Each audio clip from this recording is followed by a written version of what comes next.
Time சொல்லலாம் கருமாரி அம்மன். இன்னைக்கு அம்மன் கிட்ட பார்த்தீங்கன்னா நம்ம வந்துட்டு அபிஷேகம் பண்ணதுக்கு வந்திருக்கு. ஆடி முதல் வெள்ளி முன்னிட்டு கோயிலில் நம்ம கூப்பிட்டாங்க. அம்மனை கூப்பிட்டு தான் நினச்சி வந்திருக்கு. நாங்கள் இன்னைக்கு நம்ம கையால் நம்ம திருச்சிறையில் பார்த்தீங்கன்னா இது மாதிரி மஞ்சள் வாங்கி வந்து நம்ம தண்ணியில் கலந்து அம்மனுக்கு அபிஷேகம் பண்ணலாம். ஒரு நல்ல கொடுப்பினை இது. இறங்கி போய் நம்ம உள்ளே போயிட்டு பண்ணுறது ரொம்ப கஷ்டம். அவங்க உள்ள அலோவெல்லாம் பண்ண மாட்டாங்க. ஒரு மனசு திருப்தியாக இருக்கும். வேற எங்கேயுமே இது அலோவ் பண்ணாது. கண்டிப்பாக நீ ஆம்பூர் சைடு வந்தீங்கன்னா தேவி கருமாரி அம்மன் கோயில் விசிட் பண்ணுங்க. இந்த அம்மன் வந்து பேசுவாங்க. நீங்கள் நினைக்கிறது வந்து பூ வச்சு உத்தரவு கேட்டீங்கன்னா உத்தரவு கொடுப்பாங்க. சிறப்பு வாய்ந்த அம்மன் இந்த அம்மன். இந்த அம்மனை பார்க்கும்போதே உங்களுக்கு மைசி இருக்கும். பேசும்போதே எனக்கு மைசி இருக்குது. நாங்கள் அபிஷேகம் பண்ணலாம். இந்த கொடுப்பினை எனக்கு கிடைச்சிருக்கு. நீங்களும் முடிஞ்சால் இந்த கொடுப்பினை யூஸ் பண்ணிக்கோங்க.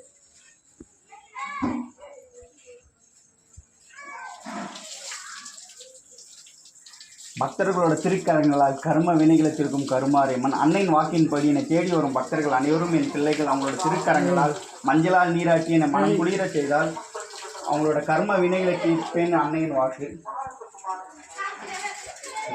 தெரியல திருக்கு